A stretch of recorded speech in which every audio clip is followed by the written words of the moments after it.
છે વસ્તુ આપી રહ્યો છે? તો અગસ્ત મહારાજ ગળામાંથી ઉત્પન્ન થયા, એના માટે પૂર્વગ્રહ નહીં થવો જોઈતો, પણ સતીના મનમાં એ પૂર્વગ્રહ, આ શું કથા કહે છે, બસ એ મગજમાં આવતા એનું આખું દર્શન ફરે છે. ભગવાન શંકરજી અગસ્તજીને વિનંતી કરી, મને રામકથા સંભળાવો. અગસ્તજીને થયું, આપ રામાયણના આદિ સર્જક, હું તમને કેમ સમજાવું? પણ અગસ્તજીને થયું કે દુનિયાને તો બહુ કથા સંભળાવી, રામાયણનો રચયિતા મારી કથા સાંભળે તો મારું વક્તવ્ય ધન્ય બની જાય. પ્રભુ બેઠીએ, મેં રામ ગુણગાન ગાઉં. અગસ્તજી ગાદી ઉપર, શિવજી શ્રોતા તરીકે પૂરી કથા અગસ્ત મહારાજે સંભળાવી. સતી પણ બેઠેલા, પણ શ્રોતા તરીકે તુલસીજીએ નામ કાઢી નાખ્યું, સુની મહેશ પરમ સુખ માની. શંકરજીએ જ સાંભળ્યું, સતી બેઠેલા કરા પણ એમણે ધ્યાન નહીં આપ્યું. એ તો ફરજિયાત બેસવું પડ્યું, પણ ધ્યાન નહીં આપ્યું. આમાં શું સાંભળો? પરિણામે શ્રોતા તરીકે નામ કાઢી નાખ્યું. ભગવાન શંકરજીએ સુખથી કથાનું શ્રવણ કર્યું. કથા પૂરી થઈ. શિવજીને થયું, મારે સંતને કંઈક ચરણે પત્ર પુષ્પ ધરવું જોઈએ, કારણ કે મેં કથા સાંભળી. હું એમને કંઈક આપું ને એમને અનુકૂળ ન થાય, એને ઉપયોગમાં ના આવે તો તકલીફ, એના કરતા હું પૂછી લઉં કે આપને શું જોઈએ.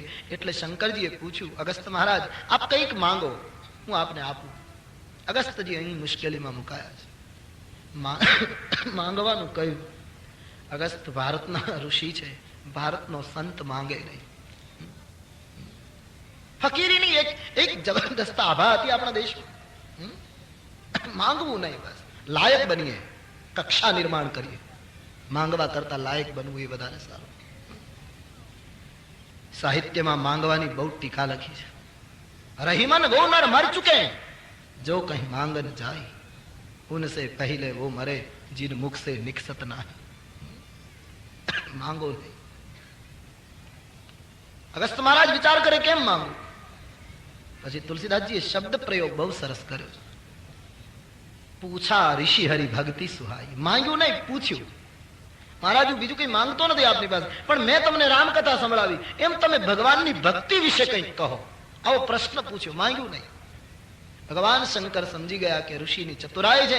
યોગ્ય અને અધિકારી વ્યક્તિ જોઈ ભક્તિ વહાવી છે. ઋષિને અતિ આનંદ થયો. આમ રામ ગુણગાન કહેતા, ભક્તિની ચર્ચા સાંભળતા અગસ્ત અને શિવજીનો સત્સંગ ચાલ્યો ઘણો સમય. એક દિવસ યાજ્ઞવલ્ક ભરદ્વાજજીને કહે, શિવજીએ વિદાય માંગી. અગસ્ત મહારાજ વિદાય આપે ત્યારે પાછા સતીને સાથે બતાવ્યા. જતી વખતે વળી પાછું દર્શન કરાવ્યું છે કે સતી જઈ રહ્યા છે. આવ્યા ત્યારે બતાવ્યા હતા, કથામાં નામ કાઢી નાખેલું. પણ પછી જતી વખતે મુનિસાન બીદા માંગી ત્રિપુરારી, ચલે ભવન સંગ દક્ષ કુમારે. મુનિસાન બીદા માંગી ત્રિપુરારી,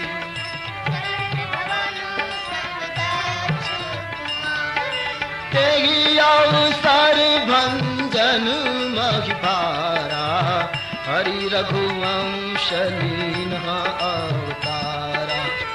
તેહી અવસર ભંજન મહિભારા, હરિ રઘુવંશ લીન અવતારા. હરિ રઘુવંશ લીન અવતારા.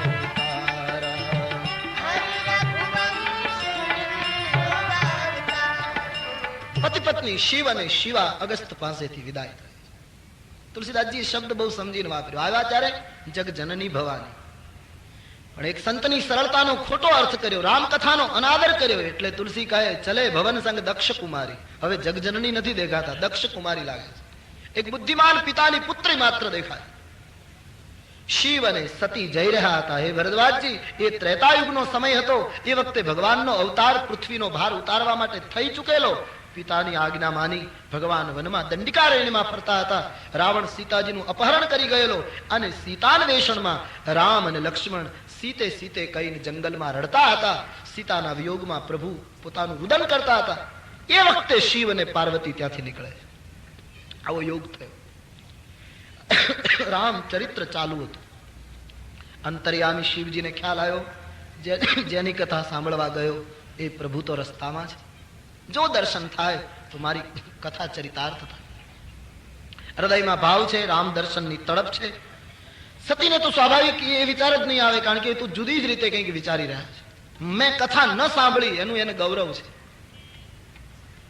બંને જણ જઈ રહ્યા છે. અતિ ભાવ છે શંકરજીના હૃદયમાં કે જો રામજી ક્યાંક રસ્તામાં મળી જાય. અને ઓચિંતા શંકરજીએ રામ અને લક્ષ્મણને પસાર થતા જોયા. રામને જોતા શિવજી ભાવ વિભોર બન્યા. મુખમાંથી હે સચ્ચિદાનંદ, હે જગપાવન એમ બોલતા શિવજી ભાવ મગન બન્યા. રામ દર્શન પામતા અતિ આનંદ થયો. આંખમાંથી અશ્રુ વહ્યા. સતીએ પણ જોયું, પણ સતીએ ન પ્રણામ કર્યા, ન કોઈ અસર. સતીને શંકા થઈ, ભગવાન શંકરે આ બે રાજકુમારો રડી રહ્યા છે એને પ્રણામ કરીને સચ્ચિદાનંદ કહ્યું.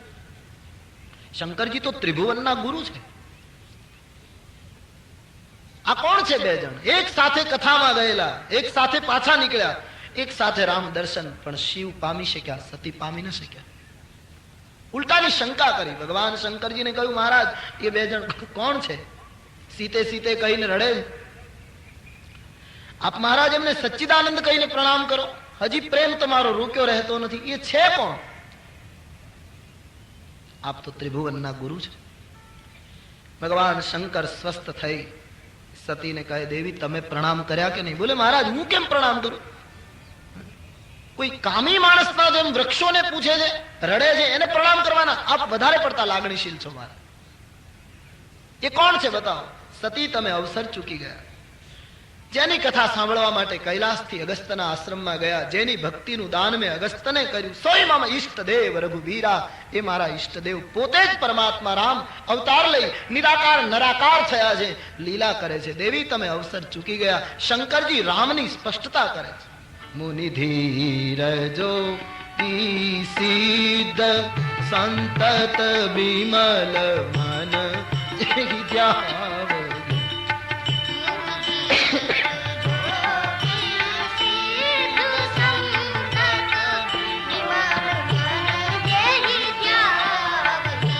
કહીને નિગમ પુરાણ આગમ જાસુ કીર્તિ ગાવહી. કહીને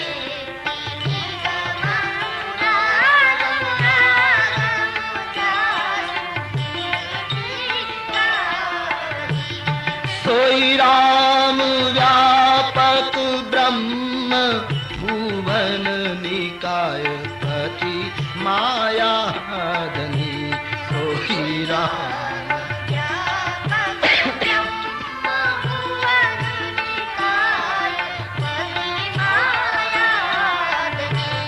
અવતરે અપને ભગત ગીત નિજ તંત્ર નીત રઘુકુલ મની. અવતરે અપને ભગત ગીત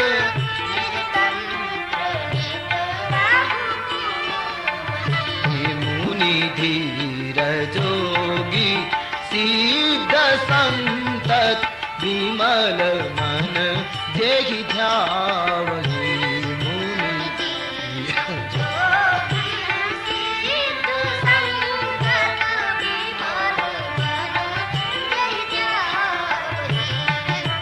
ધૈર્યવાળા મહાત્માઓ નિર્મળ મન કરીને જેનું ધ્યાન કરે છે. સતી વેદ જેને નેતિ કહે, સોઈ રામ એ જ પરમાત્મા સાક્ષાત બ્રહ્મ દરેક જગ્યાએ વ્યાપક છે. મનુષ્ય અવતાર લઈ ભક્તોનું હિત કરવા માટે, સાધુઓનો પરિત્રાણ કરવા માટે અવતાર લીધો છે, છતાંય સ્વતંત્ર છે, માયાના અધિપતિ છે. દેવી મારા ઈષ્ટદેવ પોતે. સતીએ સ્વીકાર કર્યો છે. સતી કહે, નહીં મહારાજ તમે વધારે લાગણી ધરાવો છો એટલે બોલો. તમારા ઈષ્ટદેવને બ્રહ્મ હોય તો બ્રહ્મને ખબર ના હોય સીતાને કોણ લઈ ગયું? આ તો સીતે સીતે કહીને વૃક્ષોને પૂછે. महाराज बहुरूपिया समाज में घना फरता हो, आप भूल कर रहे हैं, बौद्धिक दलील सब हो रही। शंकर जी कहे, देवी हूं कहूं मारा इष्ट देव बोले नहीं मारा व्यापक ने वियोग पण आ तो वियोगी है, व्यापक तो सब में समाया रहता। देवी लीला करे छे, बोले महाराज हूं कबूल न करूं, आने ब्रह्म न कही शकाय, आ तो कोई विषयी जीव छे महाराज।